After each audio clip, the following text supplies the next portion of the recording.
మీరు ఎవరైనా విజయం పొందినట్లు చూస్తే మీ మనసులో వాళ్ళను శపించొద్దు, వాళ్ళని దీవించండి. ఎందుకు అంటే ద్వేషం అనేది మీలో ప్రతిఘటనను క్రియేట్ చేస్తుంది.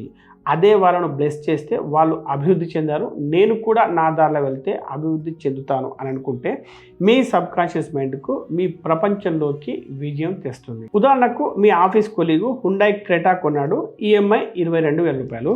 వెంటనే మీ మైండ్ ఇలా ఆలోచిస్తుంది, అది వాళ్ళ నాన్న డబ్బులో షో ఆఫ్ చేయడానికనో ఇలా రకరకాల ఆలోచనలు వస్తాయి. ఆ ద్వేషభావం అతన్ని ఏమీ హర్ట్ చేయదు, అది నీలో ప్రోగ్రామింగ్ అవుతుంది. ఎలాగంటే car is equal to drama, drama is equal తలకాయ నొప్పి, ఎక్కువ డబ్బును అవాయిడ్ చేస్తే బెటర్ అని అనుకుంటారు. అప్పుడు మీరు గెస్ చేయండి, మీరు దేన్ని అవాయిడ్ చేశారు? మీకు వస్తున్న దాన్ని. మరి మీరు ఏం చేయాలి?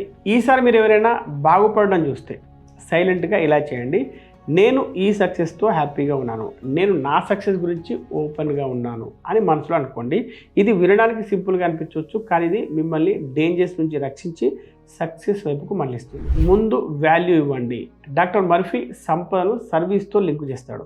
అడుక్కోవడంతో కాదు, మ్యానిపులేషన్ చేయడంతో అస్సలు కాదు, సర్వీస్తో మాత్రమే. మీరు ఇతరుల ప్రాబ్లమ్స్ సాల్వ్ చేసి హెల్ప్ చేస్తే డబ్బు దానంతటదే వస్తుంది, అది న్యాచురల్గా. ఉదాహరణకు తిరుపతికి చెందిన 21 ఏళ్ల ఒక యువకుడు గూగుల్ మ్యాప్లో చూసి చిన్న చిన్న షాపుల లిస్ట్ తీసుకొని వాటికి హెల్ప్ చేయడం స్టార్ట్ చేశాడు. ఎలాగంటే ఇన్స్టాగ్రామ్ పేజీలో పెట్టి డిఎమ్స్, ఆఫర్లు అన్నీ తెలుగులో అందుబాటులో ఉంచాడు. అతడు ఒక్కొక్క షాప్కు నెలకు 2,000 రూపాయలు ఛార్జ్ చేస్తాడు. ఈ ప్రాసెస్ అంతా అతడు డిజిటల్గానే హ్యాండిల్ చేస్తాడు. కాబట్టి అతడు 10 షాపులకు సర్వీస్ చేస్తే నెలకు 20,000 రూపాయలు. ఫ్యాన్సీ ఎంబీఏ చేయాల్సిన పని లేదు, జస్ట్ అందరికీ ఉపయోగపడే సర్వీస్ ఇస్తే చాలు. ఇక్కడ ఫార్ములా ఏంటంటే problem is greater than skill, skill is greater than service, service is greater than payment. ఇవే వర్కౌట్ అయ్యాయి, అంతేగాని జిమ్మికులు, స్కామ్లు, లూటీలు ఇలాంటి వర్కౌట్ కావు. ఇక మీరు ఈ వారంలో మీరు ఎవరి తలనొప్పిని తొలగించాలని అనుకుంటున్నారు? స్కూల్ పిల్లలకు ట్యూషన్, జిమ్ ట్రైనర్స్కు reels editing, busy real estate ఏజెంట్కు ప్రాపర్టీస్ లిస్ట్ చేసి ఇవ్వడం, కిరాణా స్టోర్లో జిఎస్టీ ఇన్వాయిస్లు తయారు చేయడం, ఏవైనా కావచ్చు.